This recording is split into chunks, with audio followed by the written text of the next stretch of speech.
I'm in the business of winning races, so I have to be winning. Methodical, orderly or systematic in thought or behavior.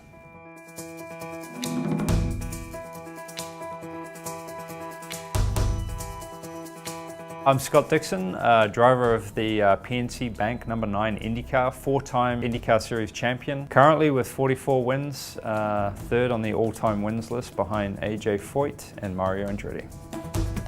The methodical aspect or how to look at a race started with my dad. He said, if you crash this thing, we're not racing anymore. So, we got no money. How do I get through the first corner without hitting anybody? How do I get to the end of the race, having a car that I'll be able to race the following weekend? In a lot of ways, you want to be the fastest car. You want to be able to lead every lap, but you got to look at all those situations, and 9 times out of 10, that's not how it's going to be. You can't go into a race with one view in your mind of this is how it's going to happen. I'm going to go into turn 1, I'm going to pass those 6 cars in turn 1, not going to have a problem. I'm going to go on, win the race, lead every lap. That just does not happen. If you look at our biggest race, and still the single largest one-day sporting event in the world, the Indianapolis 500, it's a marathon. It's 500 miles. It's a 3.5-4 hour race. How you get through it can change like that. You always have to think, well, okay, I'm not going to make this move because I think later I'm going to have another shot, or I'm going to have another chance, or we're going longer on fuel.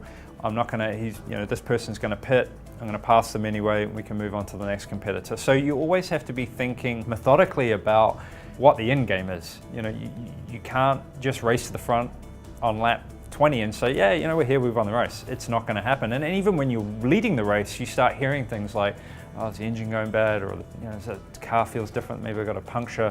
There's so many things that can switch it up. So, you have to give yourself those options and also keep the clear mind for when it goes wrong, because 9 times out of 10 in the motor racing world, there's going to be those days that you're like, you were so close and it gets taken away.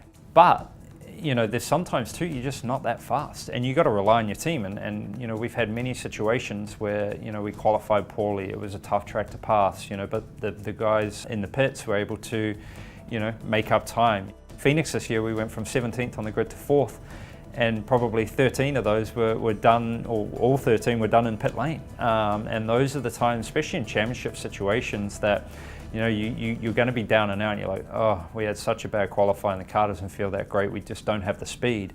But the team is able to, get in there, make it happen, and prop you up. You can't give an inch. It used to be that you could give up a few tenths in qualifying and only fall back 2 or 3 spots. Now it can be 10, 15 spots. I'm in the business of winning races, so I have to be winning. That's what it comes down to. That's what I break it down to. If I'm not winning, I'm not going to be here much longer. So for me, that's the short-term goal, is to win the next race coming up. And if I don't win that, it's the one after that. Sometimes in races, to be that fierce competitor and one that's going to take the chance will pay off. But over the long game, it's not always necessary, or it's not always going to work out. It's like the old saying, you're never going to win the race in the first corner. I've always wanted to go on camera after the race and say, I won that race in the first corner, but it's never true. You always got to think the long game, and you got to think it methodically to make the process right.